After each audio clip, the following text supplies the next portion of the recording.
Bitch, I'm the best you.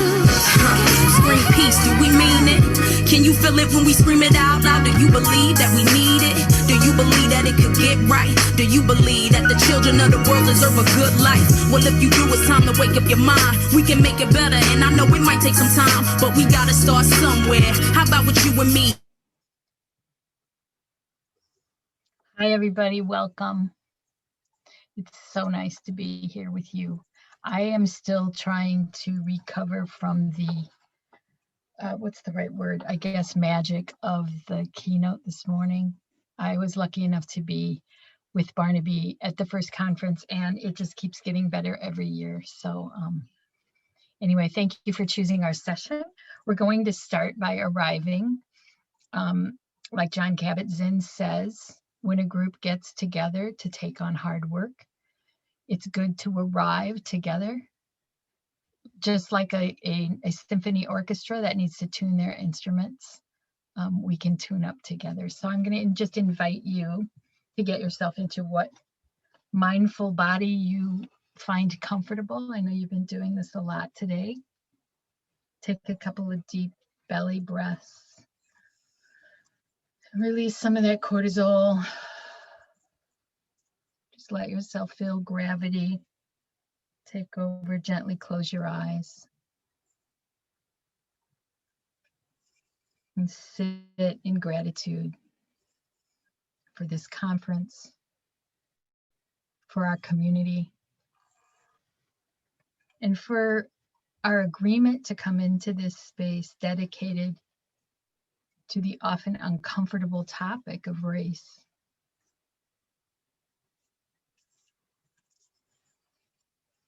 Breathe your way here. Take a moment to take stock of this brave move.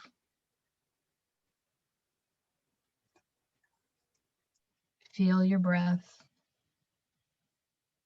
moving in and out of our biological human bodies that are the same, though the lives we live in them are very different.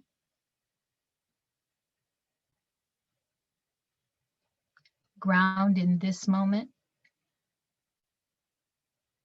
Take one last deep breath in.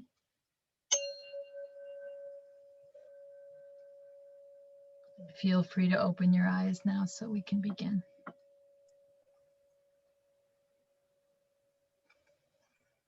Thank you, Sally. Thank you, everyone, for joining us. It's so lovely to be in this space with you and have this short time together, but really important time together. So we just want to start with a couple of quick introductions. So Sally and I will introduce ourselves briefly, and we'll ask you to do a brief activity for as well. So Sally, do you want to start? Sure. I am Sally Albright-Green. I live in Naperville, Illinois, outside of Chicago, and I have been a teacher in Valley View, Bolingbrook and Romeoville, as a teacher for 14 years, and now most recently as an instructional coach. And I'm Grace Helms Kotre, and she, her pronouns.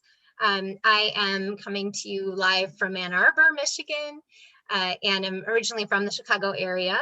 So grateful to be connected with a lot of folks from there. And also currently work as a mindfulness instructor and a social justice educator, as well as an adjunct faculty member at the University of Michigan. So we're just going to ask you all, for the sake of time, I know you're jumping in and out of Zoom rooms all day. I really appreciate those who are able to put information in the chat, your names, your pronouns, and a little bit about yourselves. At this point, we're going to ask everyone to just check in on the inside. We just did a brief sit. Notice one thing you're feeling right now and share that in the chat. It can be one word, it can be a phrase, one thing that's going on for you in this moment. There's no wrong answer. And if you would just share that comment in the chat, it'll give us a chance to connect with each other before we move on. Happy to be here, calm, full, joy, grateful, present, full, cold, inspired, tired, yes, tired but engaged, grateful for this time, grateful Yeah, wonderful. Empowered, full and inspired, open. Thank you all. And just a reminder that we'll keep doing this throughout the session. We need to practice doing this in our daily lives on a moment-to-moment basis. What's going on now and now and now within us and around us?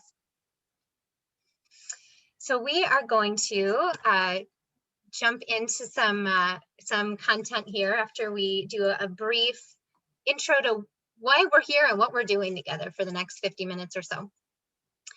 So briefly, I just want to identify a few invitations that we'll offer for our time together in this space, in this online space. So these are guidelines, or again, invitations for the way that we interact with one another, and they're important to all of the work that we do, that Sally and I get to do together as racial healing allies with our partner, Toby Scruggs-Hussein, who is actually the president of CASM and who we work directly with in our trainings. These kinds of guidelines are really important in every training that we offer. So just to highlight a few of the key ones here. First, we ask that this is for everyone an accountable space. And that's actually a term that I got from Dr. Whitney Peoples at U of M. She suggests that rather than calling our space a brave space, which has become a really popular term and has a lot of good qualities, or a safe space, that we actually name this an accountable space. That's really the crux of it, that we ourselves are holding each one of us ourselves accountable, and that we're also showing up to hold one another accountable. And I'll name this as Sally and I are two white women facilitating a workshop on race and racial justice. We ourselves are deep in the work of unlearning white supremacy and finding where it lies within us. So we want to hold ourselves accountable. We want to ask you to hold us accountable. And we want to all be together in this space supporting one another to be accountable. And what this looks like in a helpful practice here is what's called calling in. So if you hear something that does not sit well with you at any point in this workshop or in any other workshop, we invite you to call in by asking a question, naming a curiosity, or sharing something that you're bothered by and wanting to dig in deeper there. Curiosity, we just invite you to practice curiosity throughout every minute of this. Every one of us here is a learner. Every one of us is a learner. Compassion, really, in order to be successful in this work, we have to be self-compassionate and we have to practice compassion for others. That's a constant practice. Mindful awareness, this whole conference, we've been trying to emphasize mindful awareness, noticing what's happening on the inside and on the outside as we engage. On that note, we'll ask that you limit chat use.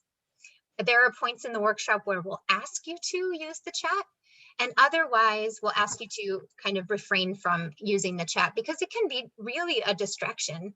And it can also be a way for us to avoid our own feelings and experiences as we're engaging in this challenging work. So please try to limit that. And finally, on the same, kind of in the same realm as mindful awareness, we want to name that discomfort serves as an invitation. This work is inherently uncomfortable. Please let every time you notice discomfort arise be an invitation to look inside ourselves, to learn more, to become more conscious, not less, to see directly what's happening rather than looking away. And let yourself be an investigator in this way. So Sally's going to share our agenda for today. 3 simple things. What's the current status in schools? The transformative equity work that we're talking about, what's happening right now. Challenges to this work and readiness, which is so important. And then, of course, how mindfulness creates a foundation for this work. So we're going to start with the idea about current status. And I'm sorry, I'm distracted a minute. I have to move my panel. There we go. What kinds of diversity, equity, inclusion, and belonging training, that's a mouthful, have been offered at your school. And for the rest of the this presentation, I'm going to use the word equity, but the appropriate terminology now does include those 4 words. Think for a moment, reflect back. What kind of equity trainings have you been in your school? There's been lots of different things, and we just want to get a little bit of a feeling for what stuff I know what's gone on at my school, in my district, and in other people that I talk to, but it's interesting to kind of get a finger on the pulse. So were they mandatory, or were you able to choose? Do they happen during staff meetings? You know, how long did they last? When did they start? Do you have an external consultant of some sort come in, or does your leadership provide the trainings? Go ahead and populate the chat. If you haven't had any training in your school, please put that in the chat. I'll give you a few minutes to do that.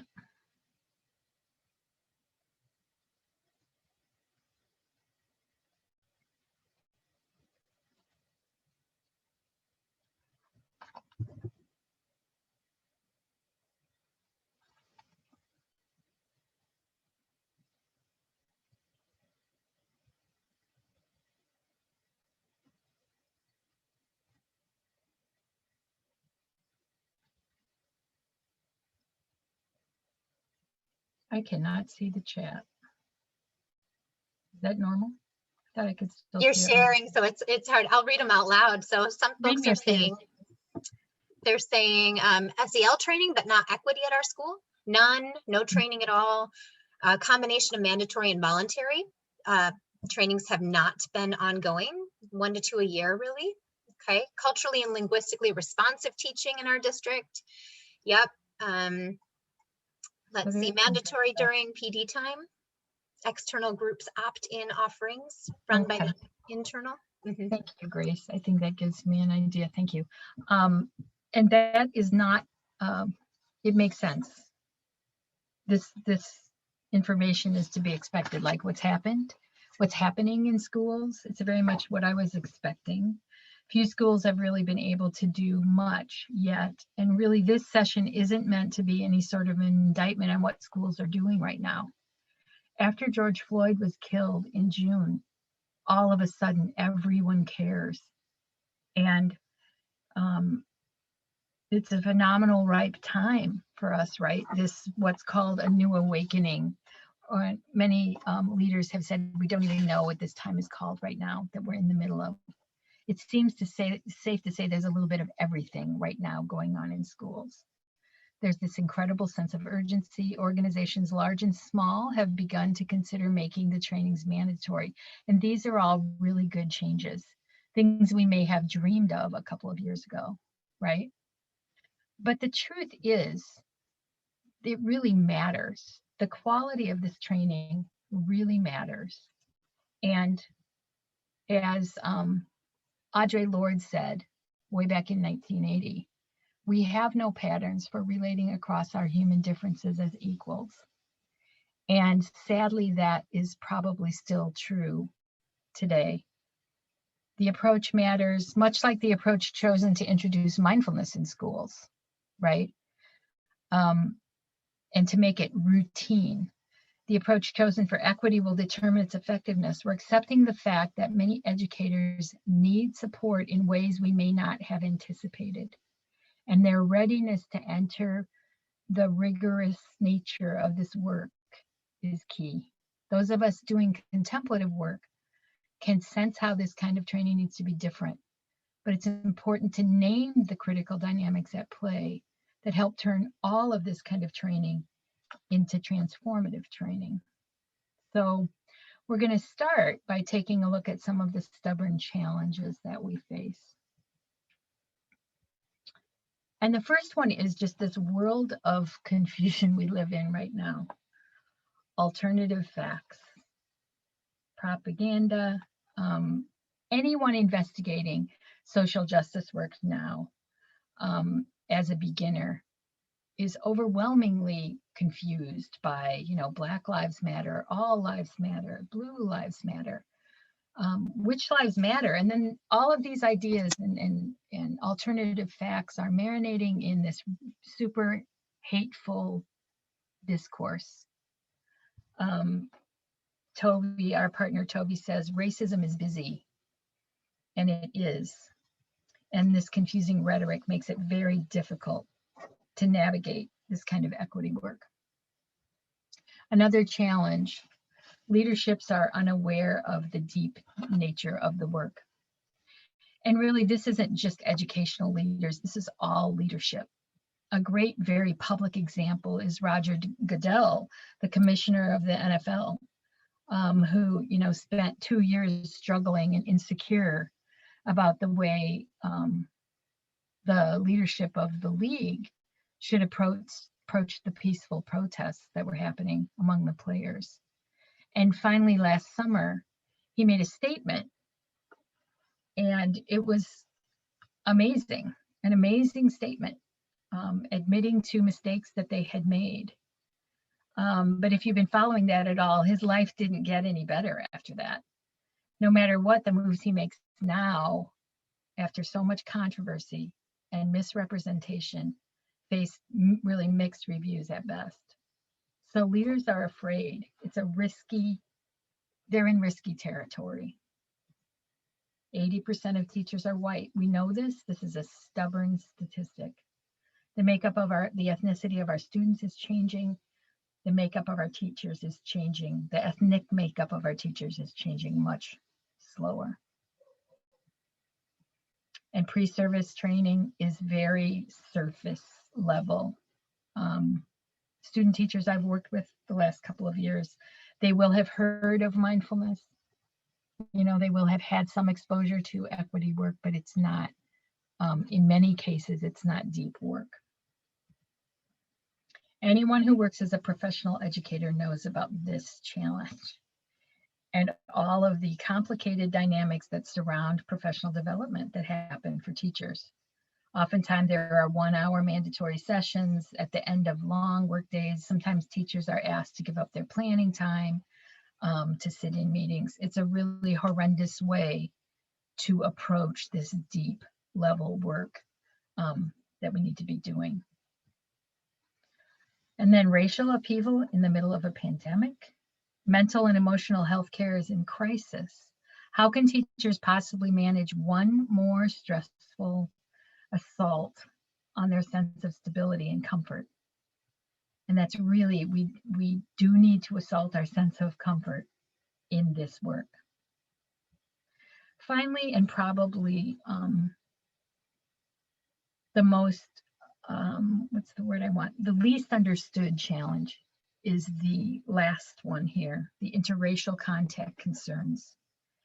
And it's important to know about this in these spaces where this work happens, to make sure that Black, Indigenous people of color or BIPOC we maintain their sense of safety, and that we work hard to de-emphasize the effects of white fragility.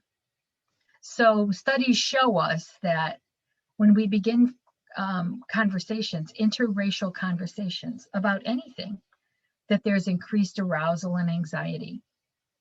So when we start to talk about white supremacy, all kinds of things happen. Sadly, for people of color, the concerns are very serious. They have to fear enduring micro or macroaggressions, or the sad misunderstanding that might result in them confirming negative stereotypes. White people, the huge concern is that they'll appear racist. And as we know, because of Robin DiAngelo's work and isolation of this concept of white fragility, it's the defensiveness, clumsiness, and anger that white people display when confronted with manners of race. And sometimes this fragility can completely derail equity training sessions, and I've seen that happen. Rhonda McGee, our colleague in mindfulness who wrote The Inner Work of Racial Justice, she says white people need support in this work. And the truth is we can and must scaffold and plan for white fragility and work hard to protect people of color from the white habits of harm we all swim in all day long in our white-centered society. So this is a daunting list of challenges, but guess what? In steps mindfulness. Grace is going to take us through this part. Thank you, Sally. So this slide lists the benefits of mindfulness. I assume that most of us are familiar with this list by now. Decades of research now have demonstrated these concepts that we see that mindfulness can lead to improvements in well-being, attention, emotional regulation, awareness, compassion, right? And then it reduces our stress, our anxiety, our bias. So with this information, we can translate that into the way that mindfulness serves us specifically in equity conversations and in equity work in our schools. So to highlight that, the skills that we just saw really empower us to have greater self-awareness, right? Greater self-compassion, which gives us the ability to challenge internalized messages of dominance for white folks and internalized messages of oppression for Black, Indigenous, and other people of color, and really to challenge beyond that internalized dominance and oppression to also challenge the implicit bias that arises within every one of us when we engage in any equity related conversation or when we engage in the world, period. Right, so it gives us the awareness to start understanding and peeling away the layers in ourselves that are doing harm to ourselves. And in the case of white people, doing harm to people of color as we interact on these issues. These skills that mindfulness cultivates allow us to stay regulated. They allow us to be emotionally resilient. And any of us who's been involved in equity work in a school district or anywhere else knows that, you know, this is emotional work. This is it's going to bring up challenging emotions. It's inevitable that as we engage on these topics, difficult emotions will arise. And really a lot of those emotions are based in trauma. They're based in past harm. They're based in white fragility. They're based in a lot of deep embodied experiences that we have. So we want to expect that they'll be emotionally challenging, and we want to build the skills to stay regulated, to be as skillful as possible as we engage, and to also know when we can no longer engage with a particular individual or a meeting, and when we have to walk away. And these skills also empower us to be okay with that discomfort enough that we can stay connected, enough that we can have an equity meeting or a workshop or conference at our school, have disagreement arise, and still go back to work in the morning with that colleague and with that group of colleagues to endure the challenges that exist within a community doing this work together. So mindfulness can guide us in all of these ways to be more effective in what we're doing in our work for equity. And in this way, it really is the foundation for transformative equity work in our schools and really in any community. Just want to highlight a few illustrations of how mindfulness is so powerful in this work. And these are quotes from participants in some of our Racial Healing Allies courses over the last several months. I'm stunned at the awareness I was awakened to regarding my own identity journey and how it paralleled with my racial healing journey, right? So we're discovering with mindfulness more and more about ourselves and then how we relate to race, racism, white supremacy, racial identity, etc. I appreciated the mindfulness piece, especially it is aligned with my heart, and I hope I can do justice to this work. Using mindfulness when we're doing equity work brings us into the heart space. Equity work only through the head space gets us not very far. And a lot of trainings only touch into the headspace. When we use mindfulness, we open our hearts, and so much deep work can be done when we collectively open our hearts. The most powerful racial healing work I've ever done. It supported me in sitting with deep discomfort and beginning to crawl towards a deeper discovery of my humanity. So as I read these quotes, it reminds me that this is my experience as well. My experience with mindfulness. Doing equity work over the years, I did it, kind of approached it in a head-based way. And once I started applying my mindfulness practice to the work I was doing in equity, it just blossomed. It opened up. I learned more about myself than I ever had in years before that. I finally was able to see the things I didn't want to see about myself. I had a breakthrough. It was really transformative for me personally. And I see that happening in this work with other people all the time. It's really inspiring, and it helps me to really feel a strong conviction about how mindfulness is the centerpiece of transformative equity work. So on that note, I'd like to share a bit about how we, Toby, Sally, and I, RHA Trio, Racial Healing Allies, how we have been approaching this work, and just a few key components of it, because we actually believe that these are components that are required for any really transformative equity work in a school, in a district, beyond. So approach matters more than anything. Approach matters. How do we do this work? The first thing that we do is we don't vilify white people. Vilification is antithetical to our collective healing. We also focus heavily on process rather than product. We focus on how we are and who we are rather than what we do. And this is really an iterative kind of approach. So things evolve and we learn new things, and then once we learn those new things, we can deepen into the next thing. And it's not box checking, it's not linear. It is really an open, ever-changing evolution. We prioritize awareness and compassion. This is self-awareness and awareness of others, self-compassion and compassion toward others. We really feel strongly about approaching any work with a trauma-informed lens. So sometimes we've got like the trauma training, and then there's the equity training, and then there's this other training, instead of having them integrated. Trauma underlies our responses to race work. There is intergenerational trauma that surrounds any work that we do on race, racism, or white supremacy.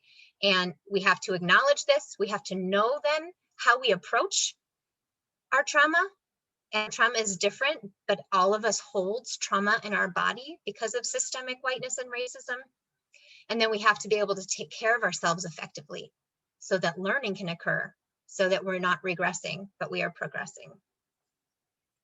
And as I just alluded to, we fundamentally adhere to a systemic lens, meaning that a lot of people get stuck on this one, that we have to approach racism and systemic whiteness as an insidious kind of what we're doing when use like the smog in the air that we breathe, which is Dr. Beverly Daniel Tatum's metaphor, as an insidious force that affects every aspect of our lives, from the personal level to the interpersonal level, to the institutional level, all the way to the societal cultural level. It's not something that only bad people have views about, or racist people perpetuate. It's something that every one of us is breathing in on a daily basis that we need to challenge as such. And then finally, our approach and what we advocate for as you go into your districts and you continue doing this work is to place healing at the center, to take an embodied, holistic approach to engaging in equity work. And that really, for us, and this is even in the name of the work that we do, that it's about healing, and not healing to bypass all of the history of painful oppression and harm and trauma, but healing in relation to all of that truth, and healing both individually and collectively. That really needs to be centered. So on that note, we're going to offer a brief, what we call a racial healing practice now. And right after this practice, it'll be about 5 minutes long. It's a short guided meditation. Right after this practice, we'll invite you into breakout rooms so you have a chance to actually have a conversation with someone else. Apologize for talking at you for so long so far. So I'm going to unshare. We'll move to a gallery view here, and I'll invite you to move into a mindful posture. If for you, for any reason, meditation is not going to feel supportive right now, you're welcome to just sit and journal your response to these questions. Otherwise, I invite you into a mindful posture. Make sure that your feet are firmly planted, that your body is resting in the chair or on the cushion. Letting your hands rest wherever is comfortable, and letting your eyes close if that feels safe for you. Otherwise, you can simply lower your gaze. And taking a few mindful breaths here, just feeling the breath fill up the body, fill up the abdomen, and fully exhaling all the way out.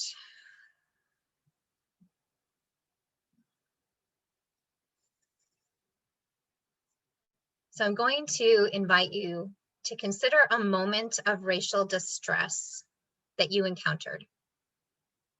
This could be school related, but it does not have to be.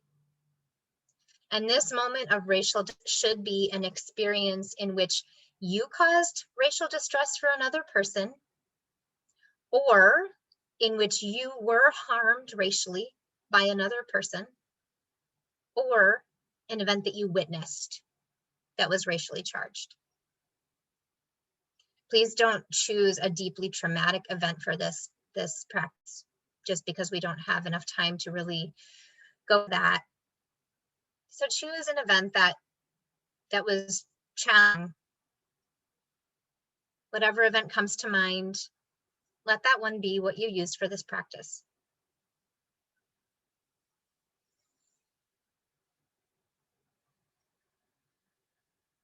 And I'll just invite you to imagine yourself there, tuning into your inner experience, maybe writing down a few key things that you notice if you're journaling, and otherwise just know in your mind, just mentally, what are you noticing as you remember, as you revisit this event?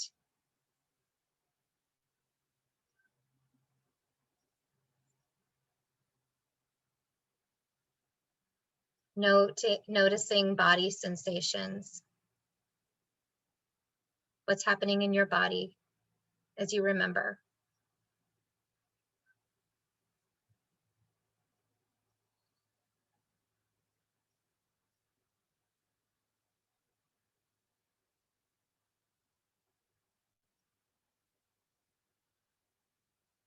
Noticing emotions, even labeling or naming the emotions that are arising in this moment as you remember.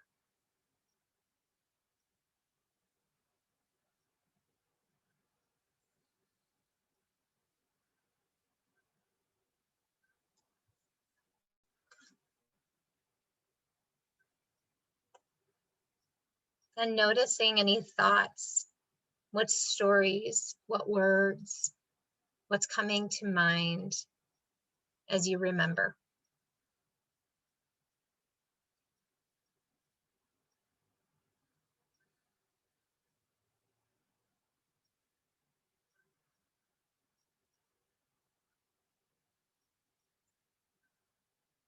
And now we'll start shifting out of that memory Just slowly releasing the memory, letting the experience fade away. Letting your attention come back into your body here and now. So feeling the ground beneath your feet, feeling the body in the chair or in the cushion, feeling the hands make contact, whatever they're touching. Taking a few mindful breaths here that you can feel expanding the abdomen. Feeling the abdomen contract with the out breath. When you're ready, I'll invite you to bring your attention back up into the space around you. Be taking a few seconds to look around the room, looking in front of you, to the sides, and even behind you. Maybe stretching your body, maybe making contact with something that is in your space, like touching your hands to the wall or the desk or the chair. That practice of reorienting comes from Resma Menakem, and it's a reorienting to the safety of the present moment, especially when we're revisiting racial events that were challenging or disturbing to us. Okay, so we've come back, here we are, and whatever you noticed is what we're going to process briefly, and I'll let Sally lead us into some short breakout rooms. And Jennifer, it seems like groups of 3. Can you do that for us easily and when I'm finished introducing them? No problem. Okay, so take note of your room number in case you get kicked out. But yeah, what did you notice during that meditation? You'll have roughly, we want to be back by, you'll have roughly 9 minutes, so maybe 3 minutes per person of sharing sensations, emotions, thoughts. So Jennifer, we're ready if you are. Perfect. And do you wanted 3 to 4 or 2 to 3? What works better for you per group? Hi, everyone. Welcome back. Thank you for taking part in that exercise and that conversation. We just want to share one more slide with you, a little bit of information about our work, and then we're going to come back and spend our last few minutes just Q&A, reflection, whatever you'd like to share. So we have been talking about, through this workshop, this healing approach that we use in Racial Healing Allies courses. So we want to just let you know what kind of work that's coming up in case this is something that's interesting to you and would serve you. The work that we're offering the way we're framing it here is transformational. And we have found from our 4-week course that really does take time, that deeper learning and unlearning. So we also now offer an 11-week course that goes deeper. So these are our 2 upcoming courses for the spring. If you are interested in learning more, the website is there, and I am going to copy and paste that into the chat right now as we are connecting, in case you want to check that out and learn more. So we have a few minutes though till about 3:57, 3:58. We want more time, but we also did start late and we want to give you your full time. So please, thanks Cheryl, please unmute yourself if you'd like to share and just jump in and ask a question or make a comment.